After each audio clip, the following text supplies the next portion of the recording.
I'm going to say something that might surprise you. If you want better grammar in English, you don't need to spend more time studying grammar rules. In fact, some of the biggest improvements in grammar happen when grammar isn't the focus at all. They happen when you read for pleasure.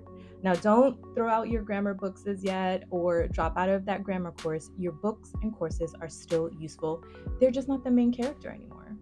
Most English learners were taught grammar like this: here's the rule. Here's the exception. Here's another exception. Now memorize it. But real practical English doesn't work like a worksheet or a list of rules. In real life, grammar is fast, it's automatic, it's contextual, and that's exactly why grammar rules often don't transfer into speaking. You may have studied the rule, you may know the rule, and that's all great, but your brain doesn't access it fast enough when you actually need it. That's the reason why reading works, because it puts grammar back where it belongs, inside meaning, in a situation, surrounded with context. When you read for pleasure, you're not thinking, oh, this is past perfect or this is a relative clause. You may notice those things, but you're not actively thinking those thoughts and trying to calculate every word. You're thinking about what's happening, who did what, when did that happen, where did it happen, why did this happen. And while your brain is focused on the meaning, the context of the story, your brain is working, but in the background. It's picking up on patterns. You're noticing new vocabulary words. You're even revisiting forgotten words. Essentially, you're seeing real grammar, real English in action. Not just once or twice, but over and over. The same sentence patterns, the same verb structures, the same word order, without any force. And that's how useful grammar actually gets learned. And you can do this at your own pace when you read. This is the key idea I want you to remember. Grammar improves through repeated exposure to correct patterns. When you read regularly, you start to notice things like, oh, I need to only use one and in this sentence, not three.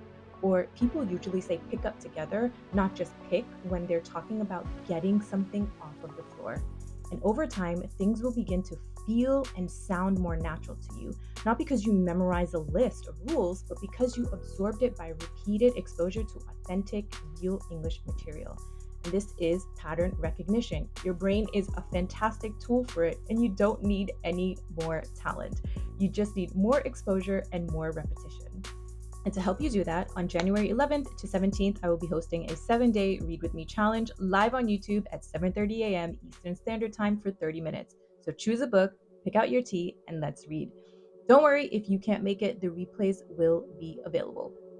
So, if you're an ESL learner, here's the takeaway. You don't need to choose between grammar and reading practice.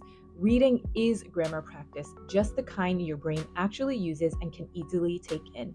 This is also why reading feels easier than grammar study. You're not trying to remember rules, you're just understanding the story. And because it's meaningful, your brain stays engaged longer, especially if you read on topics you genuinely enjoy. So, next time you feel stuck with grammar, ask yourself this question: am I only studying English, or am I letting myself experience English? Because grammar doesn't live in rules, it lives in sentences, in stories, in meaning. And reading is where it all comes to life. So go, choose a book. I'll see you next week.